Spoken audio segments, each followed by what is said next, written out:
I've been working for an independent hotel for just over 4 years now.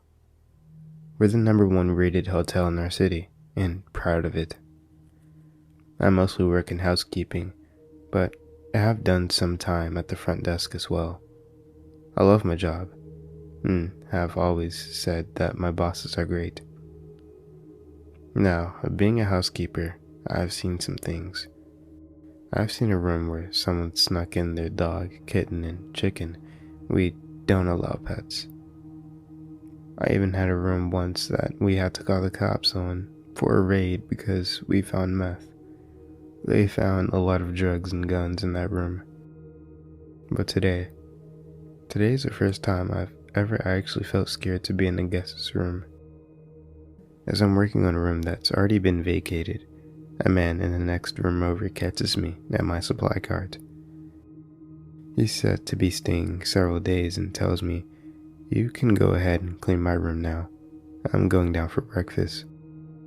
Excellent. I love getting my stayovers done early on. It makes things easier for the people working laundry the sooner we get dirty laundry down to them. So, I pop over to his room, opening it up and propping the door open with a stopper like we always do.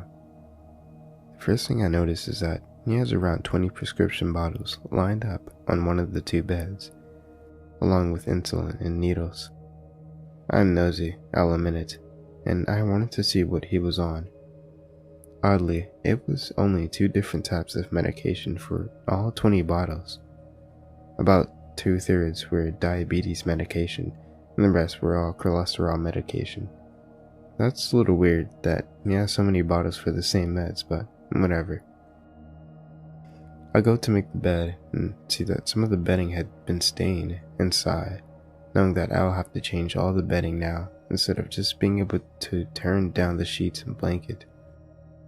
So I'll leave the room, closing it behind me to go get the linens I need, and then head right back to the room. I prop the door open again and head to set the clean linens on the desk chair when I see out of the corner of my eye 2 notes sitting on the TV armor.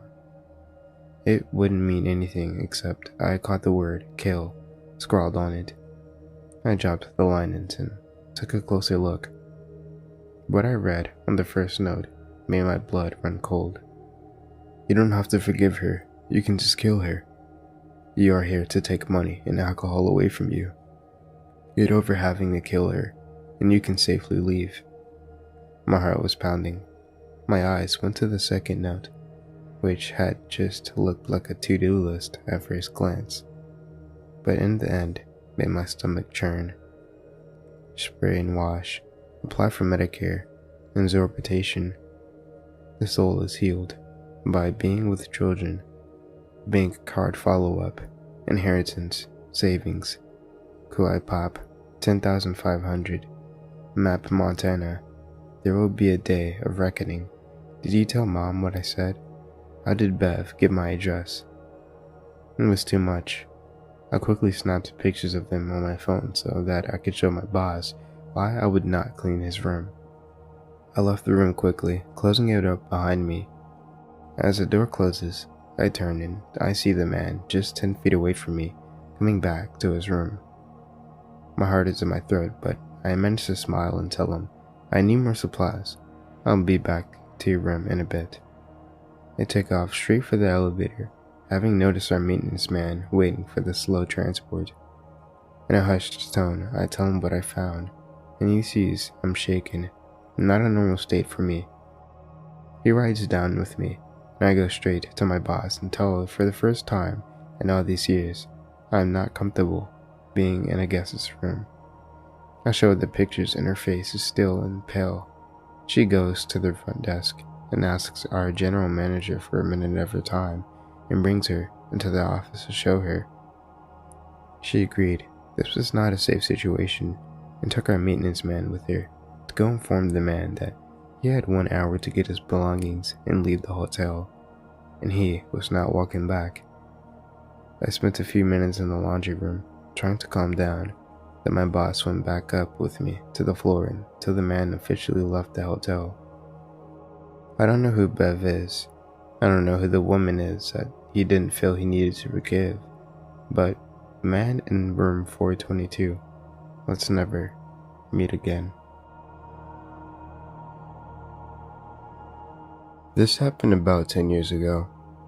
I've been in this subreddit for a while and I just only remembered that this happened to me, and this is a relevant story. So at this time, I'm a 14-year-old male and I'm enrolled in high school. My mom worked at a nearby apartment complex as a manager, so she'd pick me up from school at 2:40 and bring me home instead of riding the bus for hours. The day is completely normal so far. She picks me up from school and brings me home. Not more than 10 minutes after I'm home, a black car pulls up in the driveway and I hear a hard knock on the door. I look through the glass on the front door and I can clearly see a man wearing a hoodie in the summer laying on the ground in the front of my door. I guess he assumed he was completely obscured because my mom had a wreath on the door. The space between the window and the bottom of the door was wide enough that someone could probably assume I couldn't see them. Well, I saw him. I ran and grabbed the house phone and called the police from the kitchen where I could see the car. I had a machete. Teenager me thought that swords and stuff were cool, don't judge me, and waited around the corner of the door while still on the phone with the police. At this point, the man knocks again, so I took matters into my own hands. I yelled as loud as I could, "Leave now or I'll freaking kill you." I had a pretty deep voice for my age. Thank you, early puberty, so I guess he thought I was a full-grown man, because this man got up and hauled butt like an Olympic sprinter. So, about 3 minutes or so passed. The police get to my house. We had no cameras or anything, so there was really nothing to go off to pursue this person. The cops pretty much just tell me that I handled the situation well, and the law is about self-defense. The man never returns, and that's the end of my r/let's not meet story. I've looked back on this a lot over the years, and this man almost certainly wanted to rob us. What's most creepy about this, to me, is that he most likely scoped us out. Saw that we were just a teenage boy and a single mother, went through the trouble of learning our routines, and waited for what he thought was the right ideal moment to rob us. We bought a handgun because of this, so I never really lost any sleep over this because I knew if he came back that I had a surprise for him too. Crappy burglar, let's not meet. Like a lot of kids, I wrote letters to Santa when I was little. Short notes and crowns at first. Santa Claus, North Pole, no stamp. Dear Santa, I'm 6 years old. My name is Connor Wells. I want matchbox cars for me and my friends, please. Thank you. Love, Connor. I was a naive kid, but we had a chimney. Dear Santa, thank you for the cars last year. They weren't matchbox, but maybe you only have wood in the North Pole. That's okay. This year, I want Ninja Turtles. My dad won't buy them. My favorite is Mike. He's orange. Thank you. Love, Connor. And on Christmas morning, I had to get up early to find my present in the fireplace. For me, Santa was real. Dear Santa, I still have Mike and Raphael. They haven't transformed yet, but I feed them like the note said. I gave my dad the can of North Pole snow like he said too. I didn't tell Mama when I put it in his beer. It didn't make him nice, but he did leave. Mama said he's with the angels. I hope that Leo and Donnie can teach him to be nice in heaven when they transform too. This year, I would like a paint set. Thanks. Sincerely, Connor. Santa had the old wisdom of the North, Evelyn magic, and he wrote back, P.S. I put a blanket in the woods for your reindeer. but his return notes were supposed to be a secret. Dear Santa, I liked the jar of paint and paper last year. Even the paint only came in red and was a little lumpy. Still, the red worked well for painting a picture of you. Do you like it? Sorry it ended up brown. This year, I would like a dinosaur. Thanks, Santa. Sincerely, Connor. Mama and I lived in a rundown ranch-style house out in the sticks. My closest neighbor, Bennett, called it a shack, but Bennett was kind of a douche, and it was drafty. The wooden walls and floors had not holes and cracks, but it was home.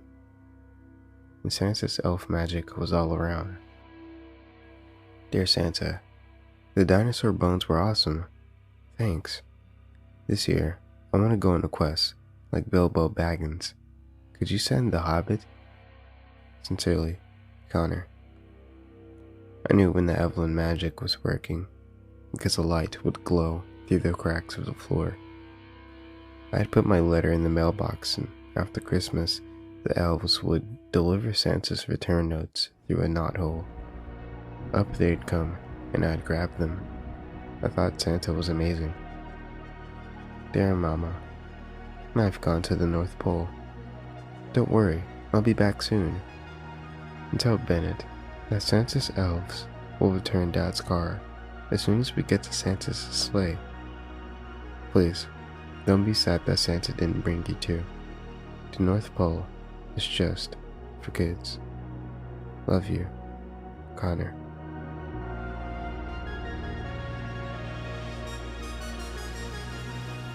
Thank you guys for listening to this story for today. I hope you guys enjoyed it. Now, thank you to each and every Redditor that participated in today's video, and thank you all for allowing me to narrate your great stories. Now, once more, I hope you guys enjoyed these stories for today, and I'll see you guys in the next story. So, don't forget to sit back, relax, and indulge in fear.